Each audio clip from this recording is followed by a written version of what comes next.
भारत की विविधता में अनेक ऐसे पर्व हैं जो हमें प्रकृति, जीव जंतुओं और अध्यात्म से जोड़ते हैं। नागपंचमी उनमें से एक अत्यंत पवित्र और रहस्यमयी पर्व है। यह श्रावण मास के शुक्ल पक्ष की पंचमी तिथि को मनाया जाता है। इस दिन लोग नाग देवता की पूजा करते हैं, विशेषकर शेषनाग, वासुकी, तक्षक, करकोटक और अनंत जैसे प्रमुख नागों की। नागपंचमी की जड़ें भारत की गहराई से जुड़ी हुई हैं। यह पर्व सिर्फ एक परंपरा नहीं, बल्कि एक आस्था, श्रद्धा, प्रकृति प्रेम और संतुलन का प्रतीक है। आइए इस पर्व की मूल पौराणिक कथा को विस्तार से जानें, जो कई ग्रंथों और लोक कथाओं में वर्णित है। बहुत प्राचीन काल की बात है, जब सृष्टि की रचना आरंभ हुई, तब ब्रह्मा जी ने देव, दानव, मनुष्य और अन्य जीव जंतुओं के साथ साथ नागों की भी सृष्टि की। ब्रह्मा जी के मानस पुत्र कश्यप ऋषि की पत्नी कद्रु से हजारों नागों का जन्म हुआ। इनमें शेषनाग सबसे बड़े और शांत स्वभाव के थे। वासुकी, तक्षक, करकोटक, पद्म, महापद्म, कुलिक, शंख, चूड़, धृतराष्ट्र और बालवाहक जैसे नाग भी अत्यंत बलशाली और प्रभावशाली थे। कश्यप ऋषि की दूसरी पत्नी विंता थी, जिनसे गरुड़ का जन्म हुआ, जो आगे चलकर भगवान विष्णु के वाहन बने।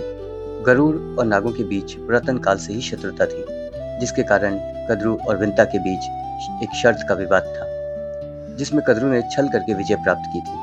परिणाम स्वरूप नागों ने विंता को दासी बना लिया और गरुड़ ने उन्हें मुक्त कराने के लिए अमृत लाने की प्रतिज्ञा की।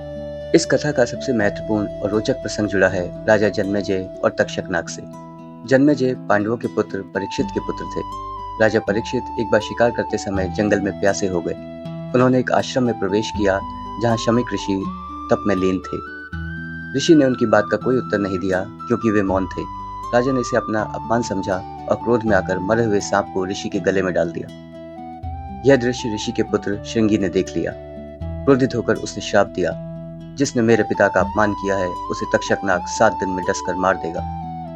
श्राप के अनुसार 7वें दिन तक्षक नाग ने बड़ी चालाकी से राजा परीक्षित को डस लिया और उनकी मृत्यु हो गई। पिता की मृत्यु से दुखी होकर जन्मेजय ने सर्प यज्ञ करने का निश्चय किया, जिसमें सभी नागों को आहुति में जलाया जाना था। राजा जन्मेजय ने अपने पुरोहितों के साथ एक विशाल यज्ञ का आयोजन किया, जिसका नाम था सर्प सत्र यज्ञ। इस यज्ञ की अग्नि में मंत्रों के प्रभाव से समस्त नाग अपनी इच्छा के विरुद्ध यज्ञ कुंड की ओर खींचने लगे और भस्म होने लगे। तक्षक नाग, जो परीक्षित की मृत्यु का कारण था, इंद्रदेव की शरण में जाकर बैठ गया। परंतु यज्ञ की शक्ति इतनी प्रबल थी कि इंद्र सहित तक्षक भी यज्ञ कुंड की ओर खींचने लगे। तब संपूर्ण ब्रह्मांड में हलचल मच गई। उसी समय एक महान बालक का आगमन हुआ, जिसका नाम था आस्तिक मुनि। वह मनसा के पुत्र तथा कश्यप वंशीय थे। उनकी माता नागों की उपासिका थीं और स्वयं आस्तिक के हृदय में सभी प्राणियों के लिए करुणा थी।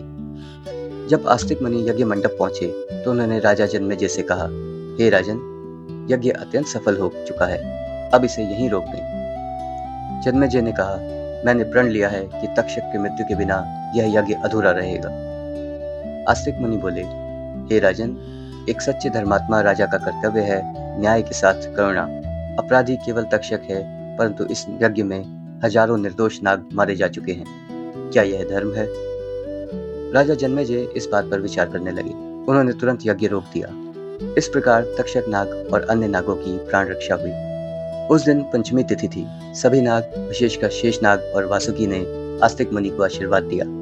उन्होंने घोषणा की, जिस दिन यह यज्ञ रुका, उसी दिन को नागपंचमी कहा जाएगा, और जो मनुष्य इस दिन नागों की पूजा करेगा, उसके घर में कभी सर्पदंश नहीं होगा।